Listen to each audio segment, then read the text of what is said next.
This happened in May of 2015 in California, which will help those of you who are familiar. I had graduated college in June of 2014, moved back to my old hometown and started a consulting company with my boyfriend, which was going very well. We had just finished a contract in the Bay Area and were beginning a new one about 8 hours south in Torrance. He moved down there first to start setting up, while I took care of loose ends at our closing contract before moving down to meet him. The day comes and I pack my car and head south down the I-5. For the uninitiated, it's a straight highway with little in the way of scenery aside from the occasional strip mall, and its monotony has a reputation for putting drivers to sleep at the wheel. I pass a strip mall with gas and a fast food joint and decide to fill my car and my stomach. I go to park in the food venue's parking lot, but it's completely full, so I park across the street at a hotel, which at the time I didn't think anything of. I go inside and eat my meal, then cross the street to get back to my car. I'm well into the hotel parking lot when a pickup truck pulls down the aisle and cuts off my path and stops, with the passenger's side facing me. The driver is alone, and a clean-cut white male in his mid-30s. I don't remember anything about him except that he looked very generic and buttoned up. The way he pulled in front of me to block my path didn't initially set off alarm bells, as he had done it pretty organically. He rolls down the window, and the dialogue follows. "Excuse me, miss, but could you tell me where the grocery store in town is?" "I'm sorry, I'm not from here, so I couldn't say." "Oh, where are you from?" Good question. I don't know, not here though." I didn't say that to be rude. I had just moved through so many cities at that point and was on my way to a new one. I wasn't sure how to answer. He laughs and makes a joke, and then asks me where I'm headed. I mentioned that I'm moving. I will say, he was very charismatic, and at this point, I just think he was trying to flirt with me, and if I hadn't been so exhausted or in a relationship, on another day, it might have worked. He makes another comment about how unpleasant moving can be. Absolutely true. And then gives a warm chuckle and extends his hand to shake mine and goes, "Well, I'm glad I got to meet you. I'm Scott." If you recall, the truck is in front of me with the passenger's side facing me. I actually take a step forward to grab his hand and then got the delayed response of every alarm bell that should have gone off earlier. I'm in a hotel parking lot. He asks me a question that establishes I don't know where I am, another question that establishes I'm alone, another question that establishes I'm not expected at my destination for many more hours. The thing that connected all these synapses? When he extended his hand, he didn't even make the faintest effort to make it accessible to me. He didn't lean over the seat or move toward me in any way. His hand was hovering comfortably over the center console waiting for me to grasp it, which in order to do, I would have to lean well into the car. Again, I had already taken a step toward him and begun to raise my hand to take his when the sirens went off. I rocked backwards back to where I was standing, and I just remember looking in his eyes for what felt like forever, feeling everything click into place while also half convinced my imagination was just running wild. His hand still waiting, I lowered mine and felt my eyes slightly narrow with suspicion, and slowly said, "I'm going to walk away from your car now, Scott." Boom. Truck burns rubber with thick gray smoke as the guy guns it out of the hotel lot at 100 miles per hour. He must have been flooring it. Regrettably smart on his end because I didn't have the license plate number or anything to offer the police. In the immediate minutes following the event, I felt relieved but hadn't really processed the full weight of what happened. Unfortunately for me, I had many more hours to think back and analyze the whole interaction to shreds. The car was somewhat lifted. There could have easily been another person or even 2 to 3 other people hiding inside. Would he have pulled me in? Would I have been injected with something? Then my mind just kept creating all these scenarios where I wake up hours later and nobody would even know where in my drive I went missing or possibly not notice for most of the day. I still get creeped out thinking about how close I came to taking his hand, and how fortunate I was that I didn't allow my reaction to be driven by my manners, as criminals often take advantage of.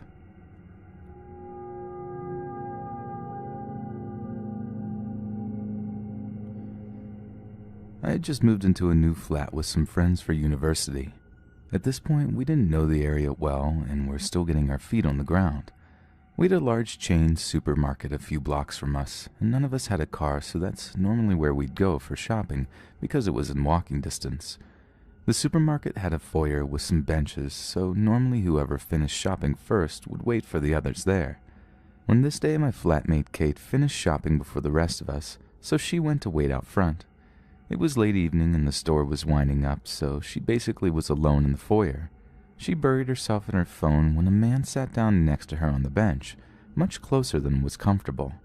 Now, we live in a small city in a small country where there isn't a lot of racial diversity, so it's worth mentioning this guy was black. She later told me it was the first time she'd ever even met a person of African descent. There really just aren't many of them in our country, let alone in our city. He was wearing a completely black suit that didn't fit him, and he smelled overpoweringly of cologne and cigarettes. Kate told me he smelled like he hadn't washed in a while, too. According to her, there was a fairly long pause after he sat down, and the conversation went something like this. "Hello? Hi? You have beautiful hair." "Thanks. What is your name?" Louise. Yours?" "I'm from Somalia." Brief pause. "Where do you live?"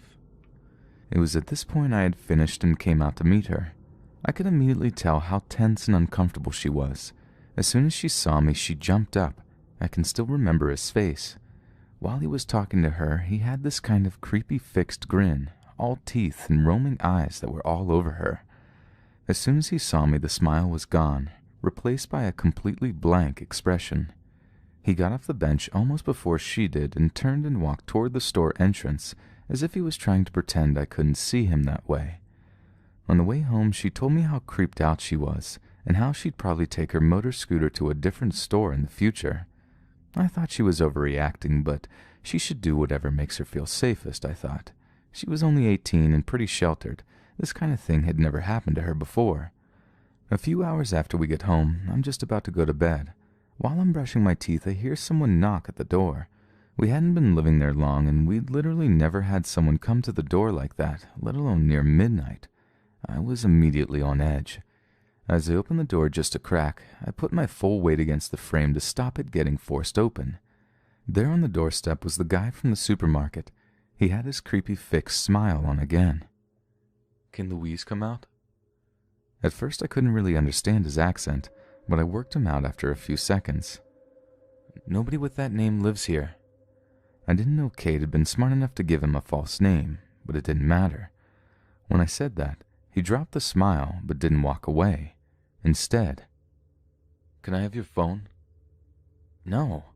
"Can I borrow your cigarettes?" "No. Goodbye." At this point I closed the door. I watched through our kitchen window as he wandered slowly down our driveway and onto the dark street. He didn't look back, but instead he pulled out his own cell phone and started making a call. He must have followed us home. There was no other way he could have known where we live. The fact that he knew that I smoked at that time meant he'd watched me come out of the house at some point during the evening. I hadn't had a smoke on the walk home, and I'd cooked dinner as soon as I got back. I only went out for a smoke after I'd eaten, which was probably an hour and a half after we got back. Had he been out there somewhere in the bushes, watching that whole time? And if he had his own phone, why did he need mine?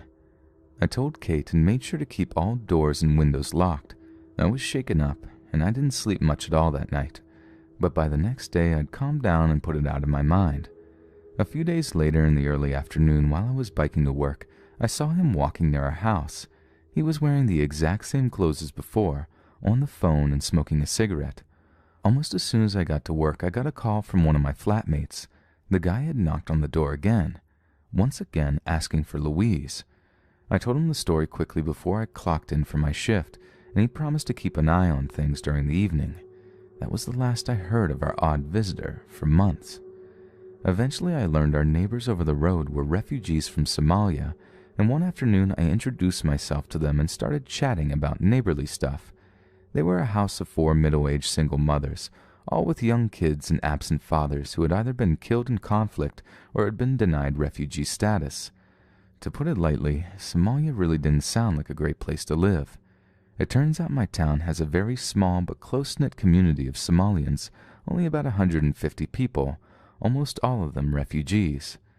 I was unaware, but I found out that their culture values sharing as a community value. If you need something, you can ask for it, and your neighbor will usually give it to you. Something like sharing a cell phone around the community is pretty normal. Obviously, that doesn't apply here, but that's where he had come from. The more I talked and learned, the more it kind of made sense why this guy was acting the way he did. He was a fish out of water, didn't understand his behavior was a bit creepy in his new home country, and was just trying to be friendly. I honestly started to feel really bad about judging him so harshly, even if he did make my friend uncomfortable. One of the times I was talking to the neighbor ladies, I asked if they knew who he was.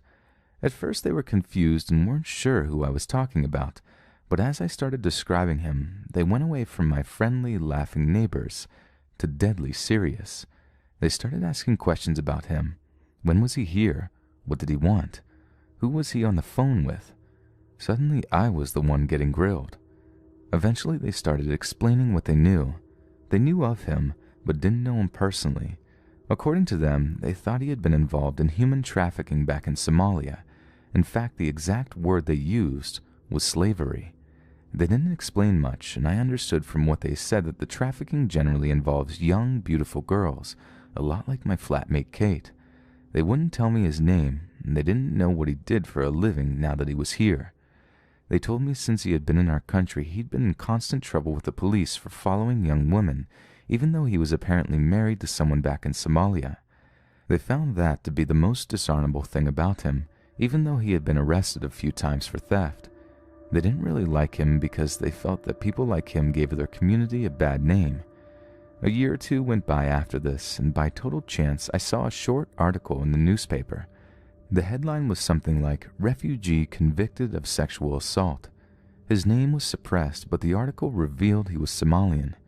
A couple of months after I'd last seen him, he'd forced his way into another student flat by following some girls home from class. He waited a few hours until only one of them was home, then barged through the door when she answered it, and assaulted her. He'd stolen her cell phone and laptop afterwards.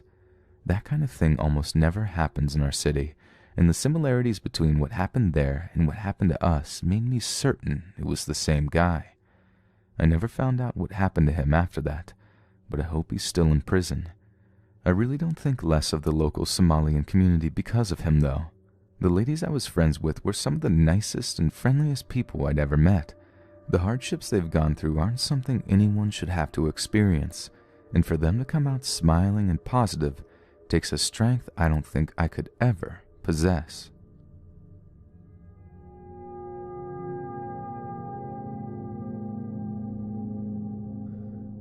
Just to give a little background, there was a boy I met in high school with a reputation for being creepy that I didn't take seriously enough when we first met.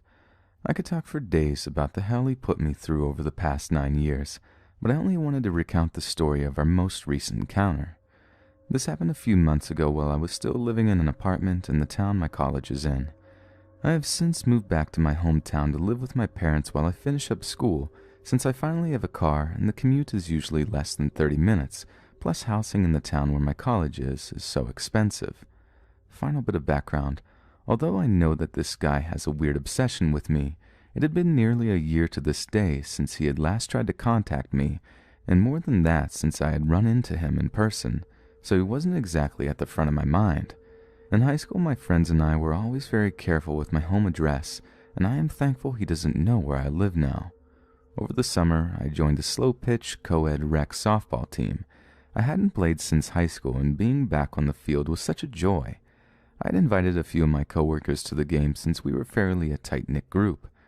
They were our only spectators that night, from the bleachers as far as I could tell. I slipped my phone into my bat bag so I could focus on the game. Afterwards, when I had gotten back into my car and was queuing up some music, I noticed a text from a number I didn't recognize, saying I hit well in the game that night. I thought it was from my coworker's girlfriend who had recently started working with us as well, and decided I would thank her when I got home. It's important for me to note the setup of my apartment building. We have a tenants-only lot that is nearer to the back door of the building, which is locked at all hours of the day, and is the entrance that I usually use because it led in right by the stairs. I lived at the first apartment to the right from the stairs on the second floor. The front entrance, however, had an outer door that has always been unlocked and an inner door that was always locked. Next to the inner door was the buzzer, and our landlord listed the tenants' last names next to the buttons. This entryway and inner door is all glass, and you can look down into the entryway from the second floor. There were no security cameras at either entrance. I didn't feel like I was being followed on my drive home, and I am usually very cautious and paranoid, even thinking I am being followed when I am not. This night I was exhausted after a day full of work and a 9 p.m. softball game. I parked and entered my apartment as usual, locking the door behind me. I had barely been home for 10 minutes when the buzzer started making noise. My roommates weren't home and I wasn't expecting any guests. The buzzer is such a loud and unpleasant noise, and it used to put me on edge every time I would hear it. My roommate would often leave her keys at home and ring me to let her in, but she would always text first, and I had not heard from her. I decided to check the entryway to see if it was one of my roommates rather than hitting the button to let this mystery guest in, and I am so glad that I did. When I got down the hall, I thought I would faint. I would recognize this idiot anywhere. He saw me through the windows and began screaming at me to let him in. I bolted back to my apartment and locked the deadbolt and chain, plus our patio door for good measure because, although I lived on the second floor, it would not be difficult for someone of his height to climb up. I called the police, and they were there within a few minutes, but he had already disappeared by that time. The cops took my statement, and I showed them the message, because by that time I had deduced that it wasn't from my coworker. I blocked the number. They left someone stationed at my building that night in case he showed back up, but never did. I was too terrified to sleep, and the guy I was kind of seeing told me I had overreacted, and he wouldn't come keep me company, nor would he let me stay over that night. I hadn't heard from him since, but that doesn't mean that I won't. I know. It's been 9 years. He always finds me. I will be leaving the state when I graduate for a lot of reasons, but he is one of them.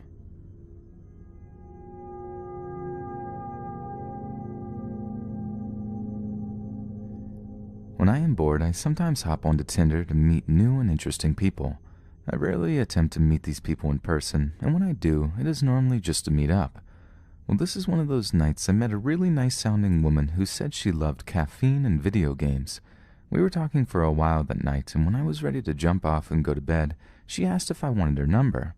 I didn't want her to have my number, so I said, "No, that's okay. I know where to find you."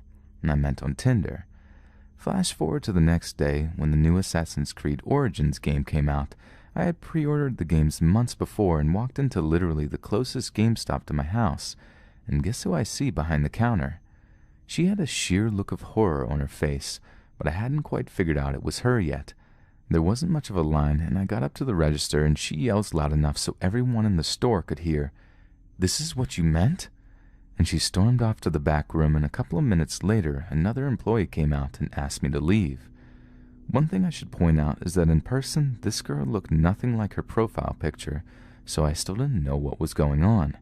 I explained to this new employee that I was here to pick up my pre-order, and that I didn't understand why I needed to leave.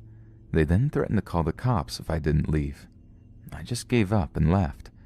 Later, I got a message on Tinder asking how I knew where she worked. I didn't respond to this message, and instead I called the GameStop and explained to them that I didn't want to upset Kathy any more than I had already, and asked if they could move my pre-order to another store. The manager apologized to me and was able to move my pre-order. Even though this is the closest GameStop to my house, I haven't returned, and it will probably be a while before I do.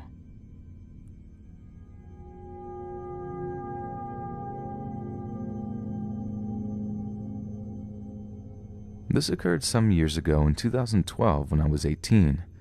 I was interrailing through Europe with my then boyfriend, and we were on a train between Rome and a port town in Italy, where we would be getting on a boat to Greece the following day. We hadn't pre-booked any accommodation, as we found it really easy to get a hostel either en route or on arrival at our previous destination, and as we'd been arriving in the town at nearly midnight, we decided to have a look for hostels whilst on the train. Unfortunately, we found there really wasn't as much accommodation where we were heading as there had been in other major cities we had visited, and that the places we could find were mainly hotels and way out of our price range. We were discussing this quandary amongst ourselves, my ex suggesting we slept at the station, when the guy sitting next to me on the train randomly struck up a conversation. He was really enthusiastic and chatty and spoke pretty good English, asking about our trip so far, where we were from, and just a sort of general chit-chat about ourselves. He also said that he had overheard our accommodation problem and that he knew a perfect hostel for us, very close to the station and run by a friend of his. Initially, this just came across as a useful bit of information, but alarm bells started ringing for me as he became very insistent that we must stay there, and that if we mentioned his name that he had sent us, that we could stay there virtually for free. He wrote down an address and his name on a piece of paper and had me promise that we would go there. After I'd given my word to stay there, he stopped talking to me entirely, which I found quite odd. He'd been so warm and talkative and then just totally shut off. He also made 3 phone calls, none of which I could understand other than he said the word interrail a few times. The rest of the journey passed in slightly uncomfortable silence, and when I got up to get off of the train, he just said, "Remember." We arrived in the town and it was late and pretty deserted, nothing like the big touristy cities we had been used to, and I made up my mind then and there that we definitely wouldn't be staying in the hostel. My boyfriend was slightly annoyed as I, admittedly, am a very paranoid person, but something just felt really off to me. We ended up checking into an annoyingly expensive hotel, literally a stone's throw from the station, as I was so creeped out I didn't want to go wandering off through the empty streets at night.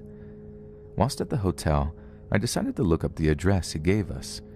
First thing to say is that if you Googled it, there was no mention at all of it being a hostel or a guest house or anything. It just came up as a street address, and secondly, if you put it in on Google Maps, it wasn't anywhere near the station and just looked like a normal building in a residential area way out of the city center. I know that there may have been a perfectly innocent explanation behind it, and it may have just been that the guy ran a hostel from his house and train guy was just overly eager to promote business for his mate, but the whole encounter felt very off to me, and I was relieved to leave the town the following day. I can't help but wonder, to this day, whether or not we were being sent into some sort of trap.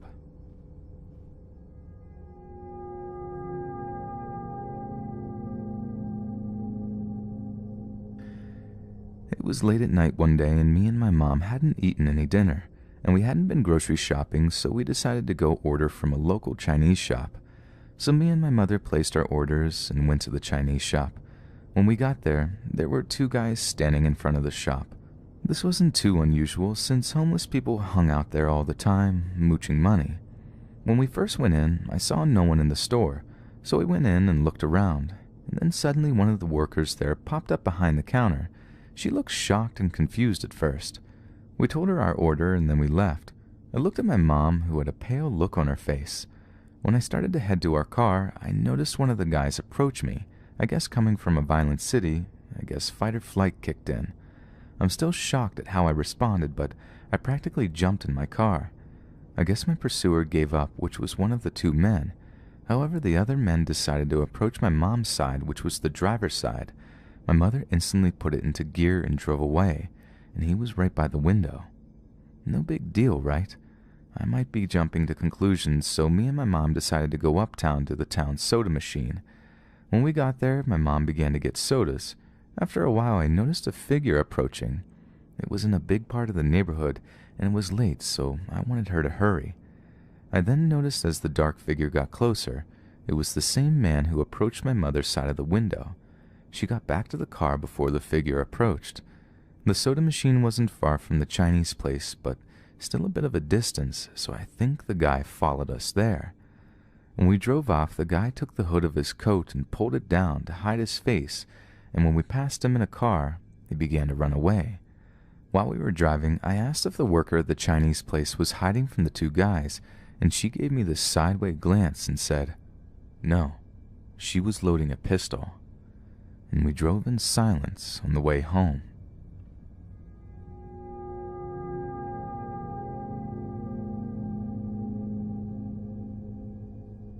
When I was in 5th grade, my parents and I always went to Whole Foods on Saturdays to get salads and soups.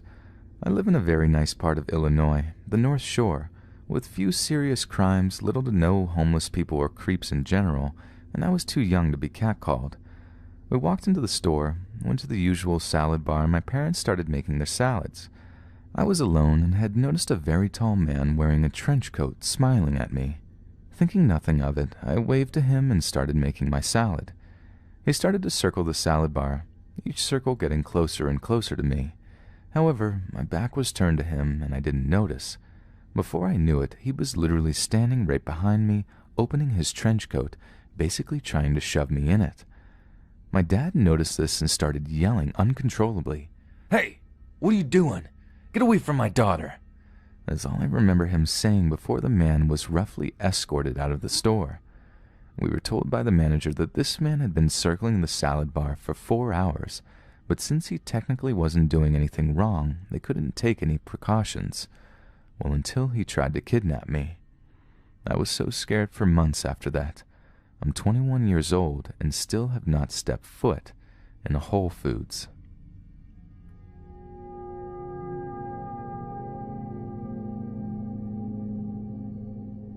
In my city, the downtown area is pretty spread out. At the time, I was living in an apartment just outside of the eastern edge of downtown. Walking was my primary method of transportation at the time, as parking is scarce and rarely free. On this particular occasion, I went to a job interview about a half-hour's walk from my place just outside the northern edge of downtown. It went really well, actually, but I ended up not taking the job due to the following events. I left the business in a very good mood and a skip to my step. It was in the middle of the day, and the sun was bright, and the streets were busy with passing cars. I felt pretty safe to walk back home rather than take the bus, and the easiest way for me to do so would be to walk south along the street I was walking on until it crossed my street, then turn and head east. A few days prior, I had forgotten my iPod at the mall, and it was gone. So along the route, when I heard someone say, "You got a really nice booty," from right behind me, I heard it perfectly. I decided to keep walking forward, eyes straight ahead. I figured stopping would leave me vulnerable, and for some odd reason, no one else was out on my side of the street walking in my direction, probably because of this creep. I upped my pace as much as possible, my heart pumping furiously from the increased activity and the knowledge that someone was behind me. But as I had been going to an interview, I had opted for heels that day. I didn't want to risk tripping. My uninvited company kept up without a problem and began to share with me in explicit detail what he'd like to do with women with nice booties. It was nothing I was particularly interested in doing with him, regardless of what he looked like. I still didn't know. At this point, we were passing my apartment buildings with gated entrances. I was hoping someone would emerge and help me out, but I had no luck.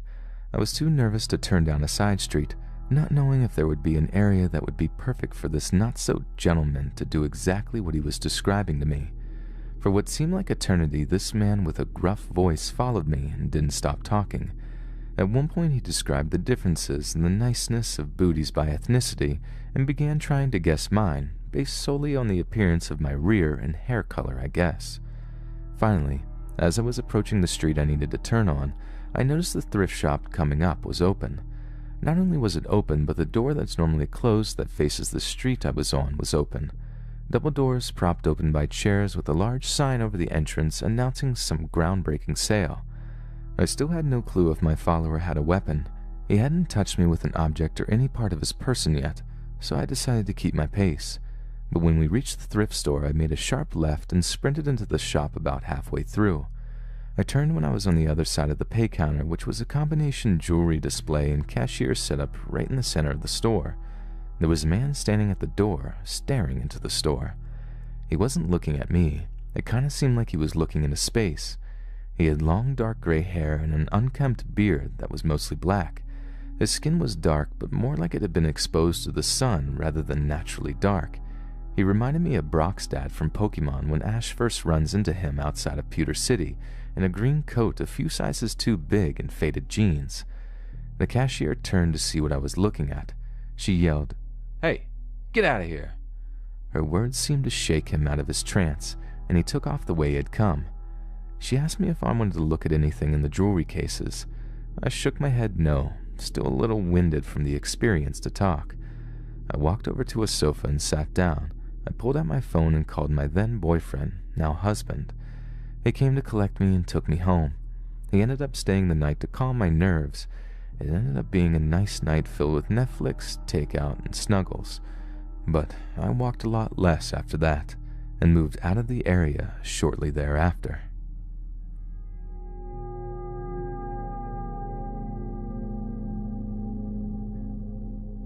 When I was young, from the ages of 2 to 10, I lived on a 7-acre ranch.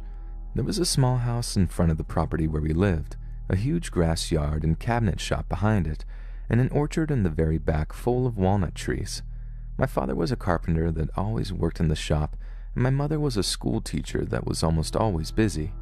Because of their jobs and the fact that they were new to parenting, as I got older, they really didn't pay as much attention as they should to where I would wander off. I would spend my days roaming around the yard, playing in the dirt and running through the walnut trees. I obviously didn't question my lack of supervision, as it was fun to explore this huge plot of land, and I just thought I was being a normal kid. When I was about 7 years old, my father surprised me with a brand new child-sized ATV. It wasn't one of the electric ones that you are probably picturing either. It was a fast, gas-powered quad four-wheeler. Now at this point, a good amount of you are probably questioning why someone would give a gas-powered ATV to a 7-year-old child, but like I said, my parents were a bit reckless and my dad, just wanted me to have fun. Pretty much right after I got the thing, I learned how to ride it by myself, and started going further into and past the property than I ever had before. I now had a free ride basically as far as my young self would let me go before turning back. I started riding through the orchards behind my house almost every day, and I loved it more than I had loved anything before. I would leave my house and be gone for hours.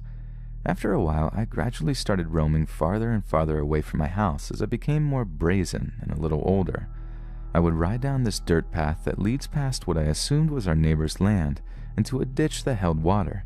At the time, I just liked looking at the water as it flowed, and I felt like I was a little explorer. I honestly never contemplated that what I was doing could be the least bit dangerous, and I really don't think my parents knew how far I was riding. When I think back on it now, just the idea of riding a pretty dangerous piece of equipment far away from my house without my parents knowing where I was, and before cell phones existed, is pretty scary in itself, as I could have crashed or hit my head, and no one would have been able to find me. However, luckily this never happened, and it is not what the story is about. So one day, like every other day, I was riding far away from home, and I passed by a man wearing a dirty white shirt, denim jeans, and a wicker farmer's hat. I remember it vividly, as it was the first person I had seen in all the time I had been out there. I remember the surprised look in his eyes as he stared at me a while as I passed by him. I had no reason to stop, and my parents had always taught me about stranger danger, so I kept going and forgot about it. On the way back home, a couple hours later, I was coming up to the same spot, and it dawned on me that this is where I had seen the man. I looked ahead, not expecting him to be there, as I said it had been hours, yet as the trees parted, there he was. I really didn't think it was too weird because I figured that he was either a farmer or a homebody, so I kept driving, coming closer to where he was. He seemed friendly, to be honest. He had a big smile on his face like he was happy to see me. To my 10-year-old self, I just thought he was a friendly guy, so I waved at him as I passed by and he waved back. I continued on my way and drove home, not thinking much about it. I don't really remember how much time had passed between then and the next time I went riding, but it couldn't have been more than a couple of days. Like usual, I took the same dirt road past the same few orchards to the same ditch full of water. I didn't think much about my previous encounter, so I hadn't been thinking about the stranger with the big smile. I was sitting on the edge of the ditch when I heard footsteps in the dirt coming from behind me. Again, I remember this vividly because it was not a common occurrence to see anyone on this trail. I remember being more curious than scared and turned around to see the same stranger with the smile. This time his smile seemed to be more of a toothy grin. He called out to me as he walked up to me, asking what my name was in a heavy southern drawl. I told him with confidence that I wasn't really allowed to talk to strangers, to which he said, "That's a good idea, although you really shouldn't be out here all by yourself. It can be dangerous for a kid your age." I remember this striking me in the gut with a little bit of a butterfly feeling. I wasn't afraid, but I felt uneasy. This piqued my curiosity, however, as I wondered what he meant, so I asked him. He continued to walk closer to me slowly and answered, "I heard they found a little boy out here just around your age. I think it was that ditch right there where he drowned." I would like to point out here that although my parents were reckless, they weren't stupid. If there had been a drowning near a house that was reported, or there had been a story in the paper, they definitely wouldn't have let me out anymore. Anyways, he continued, "Why don't you come with me and I'll take you back to your parents? It's not safe out here for a kid your age." It's okay. I have my quad right here. I'll just ride back." I pointed over to the side of him where my quad was, but he didn't look. His eyes remained fixed on me. They were deep brown, almost black, and piercing into me. At this point I was scared, and I knew that this could be a bad situation. I was hoping that he was just a concerned old man, but there was no way I was going with him anywhere. I got to my feet to start walking to my quad, to which the man said, "Should a kid your age be riding something that dangerous? Let's just put it in my truck and I'll give you a ride back." "I don't see a truck," I said, looking around, hoping to talk my way out of the situation. "Oh, it's right over there on my property. You can't see it from here?" he said, his smile widening. "It's really okay. I'll just go now," I said, starting again to walk to my quad.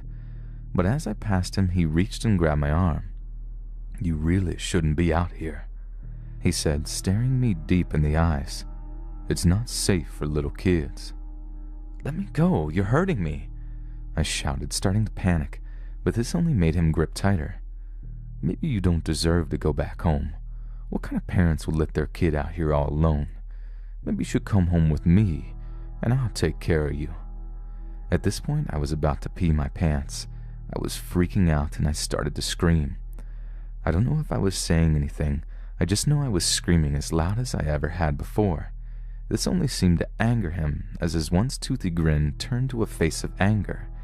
He put his hand over my face, and I took this opportunity to bite his finger as hard as I could. I still remember the taste of blood, so I know I hurt him pretty bad. Thankfully, this caught him off guard as he finally let me go. I knew this was my one chance to get away from this weirdo, so I booked it to my quad as he winced in pain. "You little heathen, get over here," he cried in anger. I knew I didn't have much time, so I jumped on my quad and turned the key as fast as I could. I started up, and just as I pulled the gas handle, I felt a hand start to grab my neck. Luckily, he didn't have a grip yet, as I already started to drive away. I punched it out of there. At this point, all I could hear was the sound of my quad, so I wasn't sure if he was running after me, but I wasn't going to look, as I could probably crash and be out of luck. I drove down the dirt path as fast as the quad would go, probably the fastest I had ever driven. When I got home, I peeled out into the dirt and ran into the house, hoping to God my mom was home. I burst into her room bawling, and there she was. She asked me what was wrong, but I couldn't talk yet as I was so afraid. I just kept bawling. I think I was crying for a good 30 minutes before I could summon up the strength to stop and tell her what had happened. I remember the fear in her eyes as I described what happened. She pulled me close to her and hugged me as hard as she ever had. The next day I talked to a police officer and recounted the story of what transpired. I honestly don't remember much after this, as I started to block it out. It's not really something a 10-year-old wants to think about. Needless to say, they never let me off the property again. My dad started drinking and we lost the house soon after this anyways, so I didn't really have to live there much longer. Recently, I was thinking about that day after I started trying to remember various parts of my childhood. My parents had never told me about what happened after the cops were called, and I never really asked because I tried not to think about it. Yesterday, I went to her house and asked her if they ever found the guy, considering he had lived pretty close to our property. She was kind of startled by the question because we hadn't talked about this in 15 years. She paused for a minute as if pondering whether to tell me, and said, "We didn't have any neighbors out that way. It was all corporate-owned land, and the description you gave didn't match any of the neighbors in the other direction. We called the cops, and they went to search where you told us you were, but the guy was long gone by the time they got there. They looked around the property and found an abandoned house that hadn't been used in years since the land was purchased. When they looked inside, they could tell that he had been staying there. Apparently, he left his stuff behind. We never told you this because you were way too young, but one of the things they found was a black grocery bag. It had a roll of duct tape and a hunting knife inside."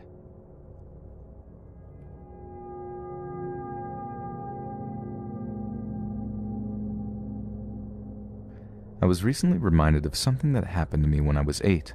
My family had moved out to a small farm in the country, and I was going to a very small area school which had a rickety little bus that did a wide circuit, dropping off kids nearish to where they lived. Actually quite a distance, but nearish in country terms, I guess. I was walking home from where it dropped me off. No one else around.